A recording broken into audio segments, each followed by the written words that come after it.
Assalamualaikum warahmatullahi wabarakatuh. Kami dari kelompok 6 ingin mempresentasikan tentang kesadaran hukum dan kepatuhan hukum.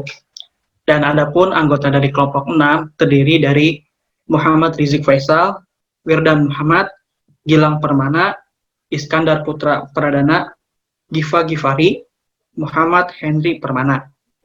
Dan untuk mempersingkat waktu, kita lanjut saja kepada pembahasan yang pertama yang akan disampaikan oleh rekan saya, Giva. Kepadanya dipersilakan. Ya, jadi di sini saya akan mencoba menjelaskan tentang pengertian kesadaran hukum dan kepatuhan hukum. Kesadaran hukum. Kesadaran hukum itu berarti juga kesadaran tentang hukum. Kesadaran bahwa hukum merupakan perlindungan kepentingan manusia yang menyadari bahwa manusia mempunyai banyak kepentingan yang memerlukan perlindungan hukum. Lalu ada kepatuhan hukum. Kepatuhan hukum adalah ketaatan pada hukum. Dalam hal ini hukum yang tertulis. Kepatuhan atau ketaatan ini didasari pada kesadaran hukum. Silakan, selanjutnya dilanjutkan oleh Iskandar.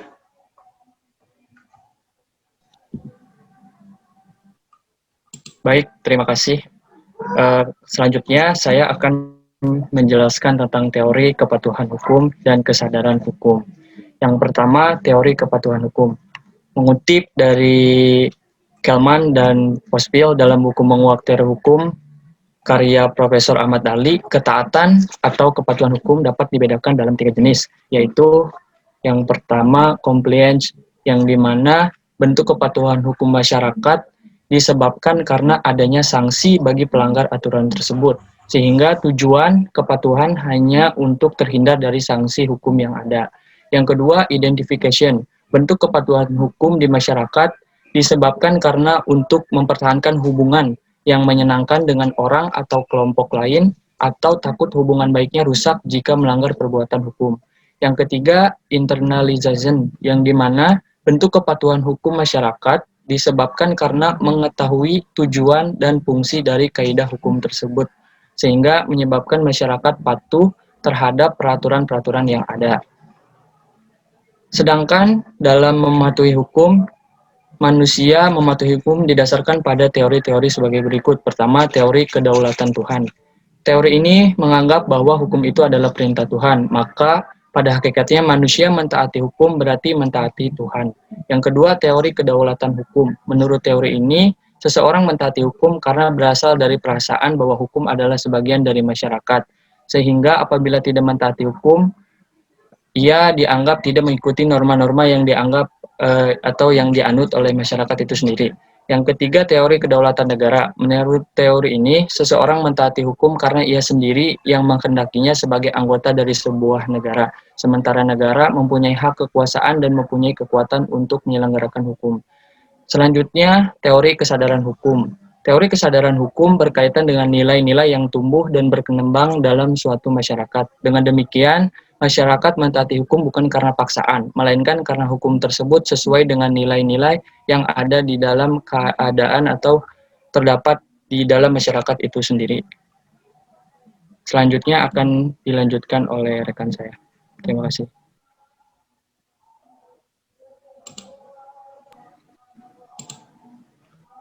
Baik, terima kasih atas kesempatan yang diberikan kepada saya, pada saudara Iskandar. Jadi pembahasan berikutnya adalah kita akan membahas mengenai pemahaman kesadaran dan kepatuhan hukum. Yang pertama adalah mengenai pemahaman kesadaran hukum, yaitu dirumuskan sebagai kesadaran yang ada pada setiap manusia tentang apa hukum itu, suatu kategori tertentu dari hidup kejiwaan kita, yang membedakan antara hukum dan tidak hukum, antara yang sesedokjanya dilakukan dan tidak dilakukan. Nah, di sini kita dapat memahami bahwa ada perbedaan antara kesadaran hukum dengan kepatuhan hukum. Yang pertama adalah kesadaran hukum berkaitan dengan kepatuhan hukum. Sedangkan kepatuhan hukum yaitu ada rasa takut dan ada sanksi. Next.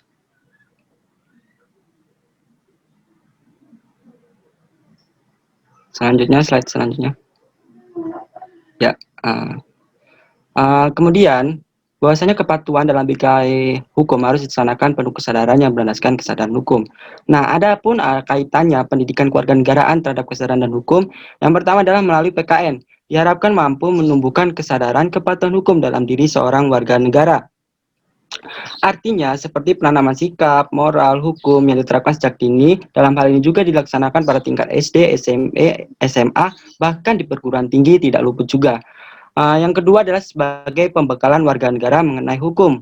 Artinya, melalui pembekalan oleh pembelajaran PKN, selain diharapkan tahu akan hak dan kewajiban sebagai warga negara, tentu juga melalui pendidikan kewarganegaraan, tahu dalam hal ranah hukum dalam bertindak dalam menjalankan hak dan kewajibannya, tanpa melanggar dari segi hukum tersebut. Selanjutnya. Nah, kemudian pembahasan berikutnya adalah mengenai hubungan antara kesadaran dan kepatuhan hukum. Adapun hubungan kesadaran hukum dengan kepatuhan hukum menurut tokoh seorang bernama Sabjito Raharjo bahwa dalam pikiran yuridis tradisional menyebutkan bahwa perilaku orang itu dibentuk oleh peraturan hukum dan antara peraturan hukum dan kepatuhan hukum yang terdapat hubungan linear yang mutlak. Namun pendapat ini dibantah oleh seorang tokoh yang bernama Summer, dikutip oleh Raharjo menyatakan bahwa perundang-undangan tidak mempunyai pengaruh langsung atau berpengaruh sedikit saja terhadap perilaku tersebut. Nah, dari pendapat kedua tokoh ini dapat disimpulkan bahwa faktor yang mempengaruhi perilaku yang sesuai hukum atau kepatuhan hukum adalah faktor kesadaran hukum. Dari pernyataan kedua pendapat ini diketahui bahwa ada hubungan yang secara signifikan antara kesadaran hukum dan kepatuhan hukum masyarakat secara umum. Baik, di sini saya akan menggantikan dari Saudara Bidan karena ada sedikit jaringan ya di sana, Rupa. Jadi sini saya akan menjelaskan mengenai tahapan-tahapan dalam kesadaran hukum. Yang pertama adalah mengenai tahapan pengetahuan hukum.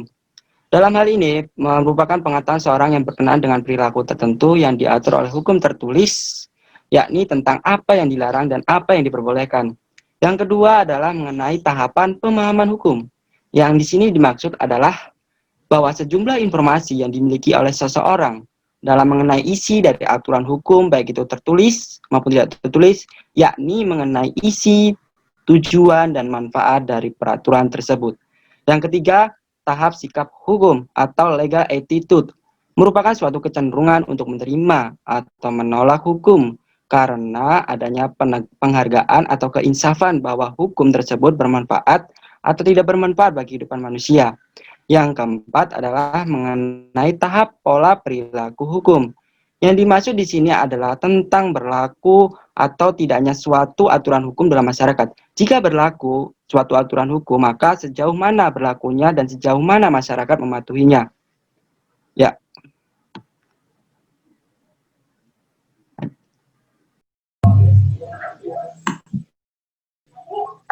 Jadi kesimpulannya adalah kesadaran hukum adalah kesadaran diri sendiri tanpa tekanan, paksaan, atau perintah dari luar untuk tunduk pada hukum yang berlaku.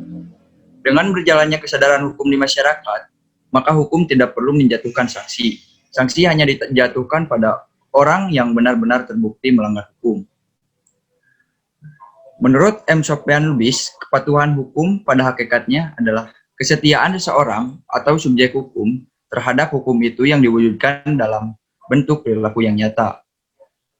Kepatuhan hukum dapat dibedakan menjadi 3 jenis, yaitu compliance, identification, dan internalization.